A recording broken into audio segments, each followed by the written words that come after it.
I mean, I watched a little bit of it last night, but I don't even know how long the actual stream through. That can't be right. 3 hours? The stream went on for 3 hours?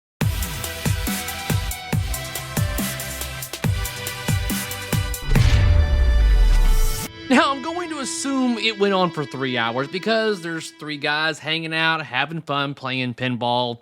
Okay, there you go. You're having fun. I'm all up for that. But I'm thinking if you were able to sit the entire time for 3 hours, I mean, props to you. I mean, I could not watch. I think I watched an hour, and I was like, okay, I'm done.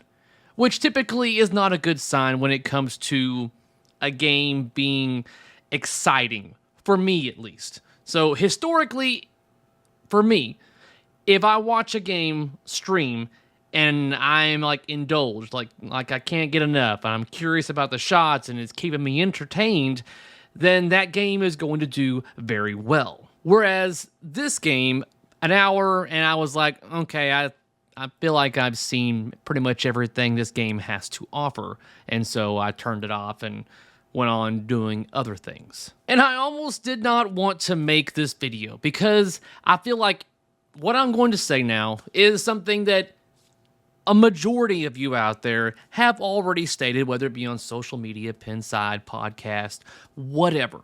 And that is the game, yes, it looks like it would be fun to shoot to an extent. But is it worth the money that they're asking? And the answer to that is hell no. No, it's not. I do not see this game being worth it. Me, I don't, and I know a lot of you do too. This is a little ridiculous, but I also know more backstory about this game.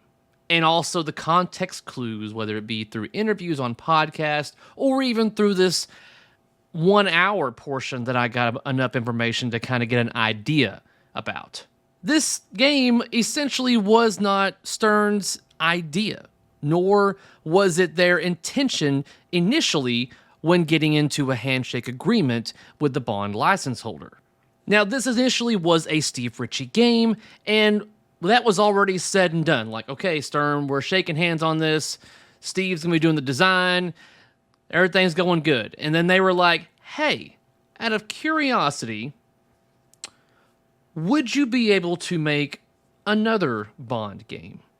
Kind of like an old school, retro feel. And they had to, ask further questions, how retro do you expect us to go? And they were asking about score reels, and they're like, well, we can do score reels, but they're not going to be like your old school stepper motors because of the way our system is. But evidently, that was enough to intrigue them and say, hey, make this game. We want another special 60th anniversary edition of Bond, and has other people who work for Stern have stated, I will not state their name on this because I don't want them to be highlighted, but I have heard them on stream before state that if it will make Stern money, they will build it. That is like their ultimate goal / rule, whether it becoming like talking about licenses or just the style of gameplay or whatever. If it makes them money, they will build it. And when it comes to Keith Elwin's name being constantly thrown into the dirt by a lot of you out there saying, I can't believe Keith would do this. This is, and just saying like it's all his fault. And he merely designed a game. And he threw his hat into the ring on this. And I'm more than willing to bet that he threw his hat in and wanted to do this because he was probably fucking bored. Because he knows he's not going to have a game out all this year. What else is he going to do? So he's like, you know what? I got nothing else going on right now. It doesn't really take me very long to design a game. I'm pretty much, just fiddling and building future themes and ideas or whatever down the road. But as far as like getting something out this year, I think I'd like to throw my hat in the ring. It'd be something a little bit of a change of pace, something a little bit different, single level.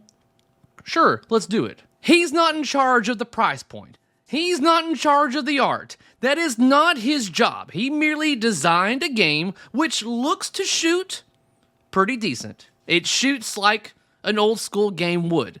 I was really excited about that figure 8 shot.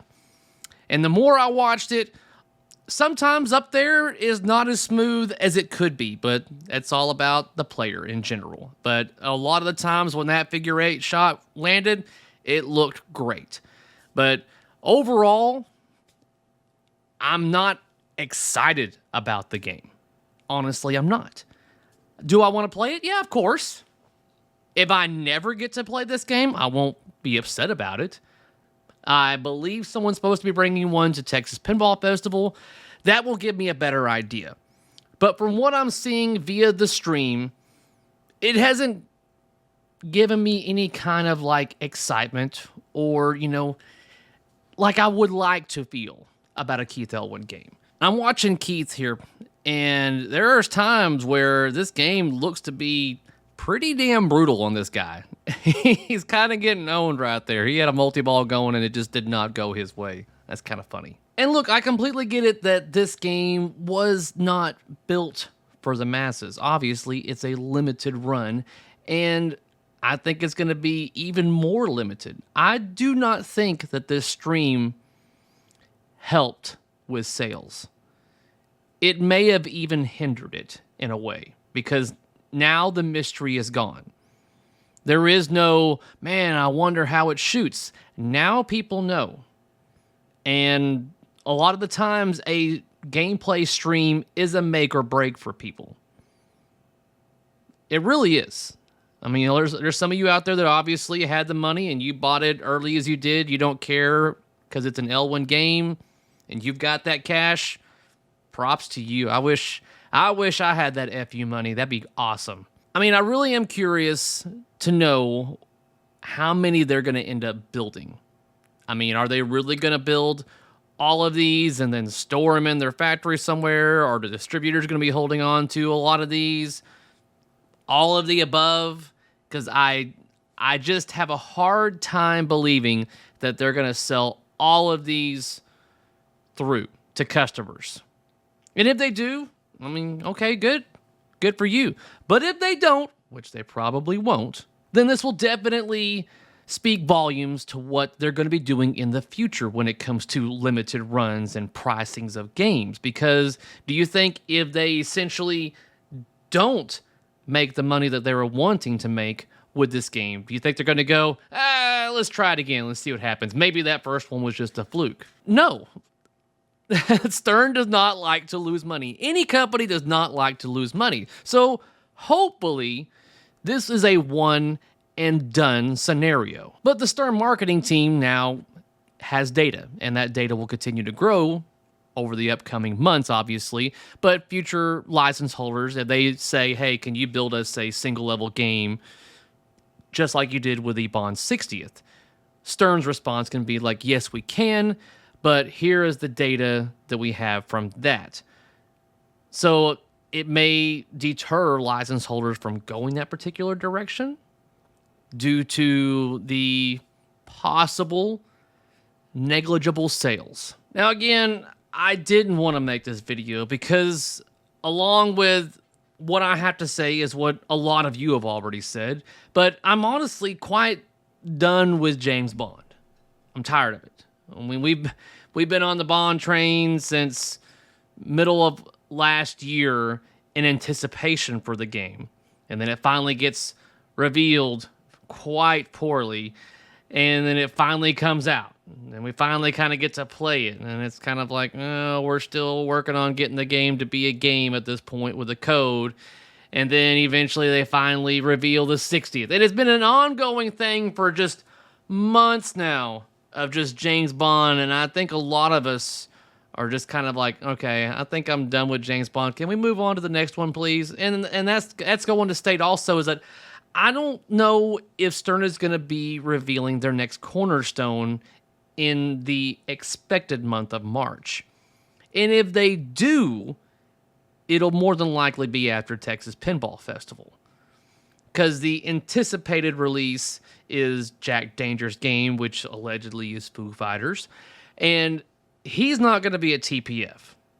And then as of last night, it is confirmed that George Gomez will also not be at TPF. So I find that a little difficult for Stern to possibly be releasing a Cornerstone before TPF and then having two of their main guys for the upcoming release not be at the show where they're highlighting their latest Cornerstone. I don't know. But the sooner they reveal their next game, the better, because honestly, like I said, I'm done with James Bond. Am I the only one? Please let me know in the comments down below.